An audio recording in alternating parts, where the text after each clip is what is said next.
விசச்சாராய விவகாரம் தொடர்பாக பாமக சார்பில் உயர்நீதிமன்றம் தொடரப்பட்ட வழக்கு நாளைய தேதிக்கு ஒத்திவைக்கப்பட்டுள்ளது. அண்மை செய்தியாக பார்த்துக் கொண்டிருக்கின்றோம். விசச்சாராய விவகாரம் தொடர்பாக சிபிஐ விசாரணை கோரி பாமக சார்பாக வழக்கறிஞர் கே பாலு மனு தாக்கல் செய்திருந்தார். இந்த மனு இன்று விசாரிக்கப்படும் என்று எதிர்பார்க்கப்பட்டது. இந்த மனுவானது நாளைய தேதிக்கு ஒத்திவைக்கப்பட்டுள்ளது. தற்போது நாம் அதனை அண்மை செய்தியாக பார்த்துக் கொண்டிருக்கின்றோம். மேலும் கூடுதல் விவரம் செய்த கிருஷ்ணமூர்த்தி வழங்க கேட்கலாம். கிருஷ்ணமூர்த்தி, தற்போது பாமக சார்பாக தாக்கல் செய்யப்பட்ட வழக்கு நாளைய தேதிக்கு ஒத்திவைக்கப்பட்டுள்ளது. இது குறித்தான கூடுதல் விவரங்களை பதிவு செய்யலாம். கள்ளக்குறிச்சி கருணாபுரத்தில் விஷ சாராயம் குடித்து சுமார் 60 பேர் கிட்ட பலியாகியுள்ள சம்பவம் தொடர்பாக சிபிசிஐடி போலீசார் விசாரித்து வருகிறார்கள். இந்த நிலையில் இந்த வழக்கை சிபிஐக்கு விசாரணைக்கு மாற்ற கோரி ஏற்கனவே அதிமுக வழக்கறிஞர் மாநில செயலாளர் IS என்பதுரை தாக்கல் செய்த மனு ஒன்று விசாரிக்கப்பட்டது. நீதிபதிகள் குமரேஷ் கிருஷ்ணகுமார் மற்றும் நீதிபதி அமர்வில் விசாரிக்கப்பட்ட வழக்கானது அரசு பதிலளிக்க உத்தரவிட்டு வழக்கின் விசாரணையை வருகிற 26ஆம் தேதிக்காக ஒத்திவைக்கப்பட்டிருந்தது. இந்த நிலையில்தான் பாமக தரப்பில் இன்றைய தினம் புதிய மனு ஒன்று தாக்கல் செய்யப்பட்டிருந்தது. அதில் கள்ளக்குறிச்சி சம்பவம் தொடர்பாக சிபிஐ அல்லது சிறப்பு புலனாய்வு குழு விசாரணைக்கு உத்தரவிடக் கோரியும் சென்னை உயர்நீதிமன்றத்தில் இந்த வழக்கானது தாக்கல் செய்யப்பட்டது.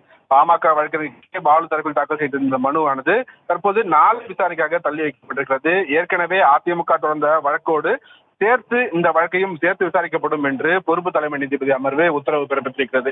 சிபிசிஐடி விசாரணை செய்தால்தான் நியாயமாக இருக்காது என்று பாமக தரப்பில் எதிர்ப்பு தெரிவிக்கப்பட்டுள்ளது. நீதிமன்றம் அமைக்கக்கூடிய பகுதியிலேயே கள்ளச்சாராயம் தொடர்ச்சியாக காய்ச்சப்பட்டு வருவதாகவும் அந்த மனுவில் தெரிவிக்கப்பட்டிருக்கிறது.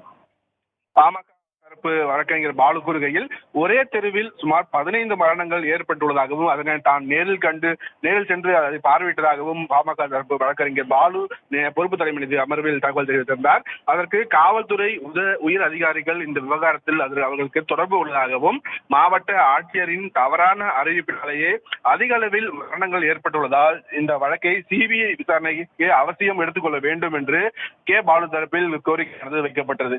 ஏற்கனவே இன்பதுரை தாக்கல் செய்த மனுவோடு அதில் அரசு தரப்பு பதிலளிக்க உத்தரவிடப்பட்டிருந்தது.